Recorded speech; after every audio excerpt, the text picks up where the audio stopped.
HIV or AIDS. Stages of HIV symptoms and diagnosis. Welcome to Health Talks. Today we are going to discuss about the symptoms and diagnosis of HIV or AIDS.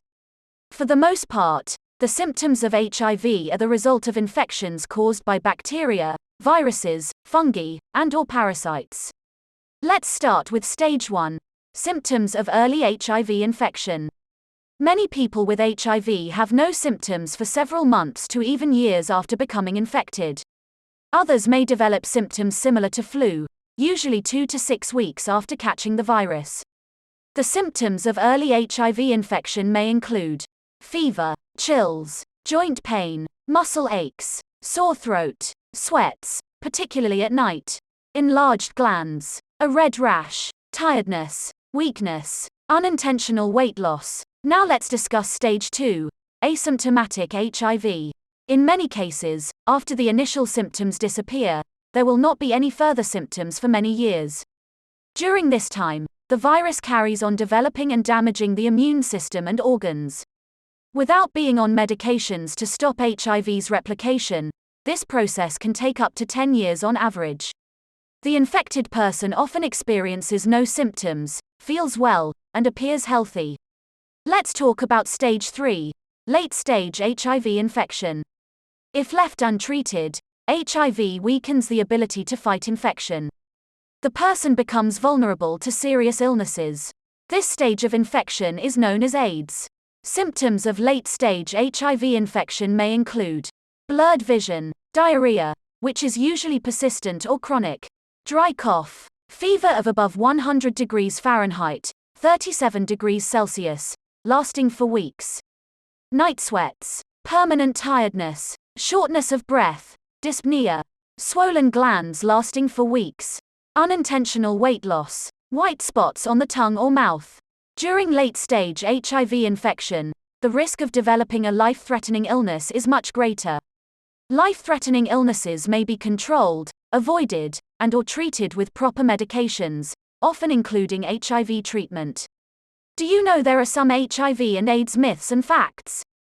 There are many misconceptions about HIV and AIDS. The virus cannot be transmitted from shaking hands, hugging, casual kissing, sneezing, touching the unbroken skin, using the same toilet, sharing towels, sharing cutlery, mouth-to-mouth resuscitation, or other forms of casual contact.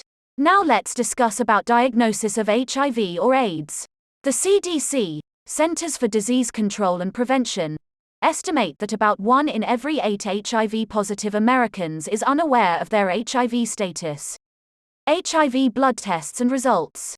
Diagnosis is made through a blood test that screens specifically for the virus. If the HIV virus has been found, the test result is positive. The blood is retested several times before a positive result is given to the patient. If a person has been exposed to the virus, it is crucial that they get tested as soon as possible. The earlier HIV is detected, the more likely the treatment will be successful. A home testing kit can be used as well. After infection with HIV, it can take from 3 weeks to 6 months for the virus to show up in testing. Retesting may be necessary. If the moment a patient was most at risk of infection was within the last 6 months, they can have the test immediately. However, the provider will urge that another test be carried out within a few weeks. Conclusion: HIV infection can cause AIDS to develop. However, it is possible to be infected with HIV without developing AIDS. Without treatment, the HIV infection can progress and, eventually, it will develop into AIDS in the vast majority of cases. Once someone has received an AIDS diagnosis, it will always carry over with them in their medical history. Need a little extra help? For a tool that it allows you to test yourself quickly, to know if you have HIV infection at home, uses a mouth swab and gives results in 20 to 40 minutes, and test accurate 99.98% of the time. Don't delay your HIV infection that it will develop into AIDS.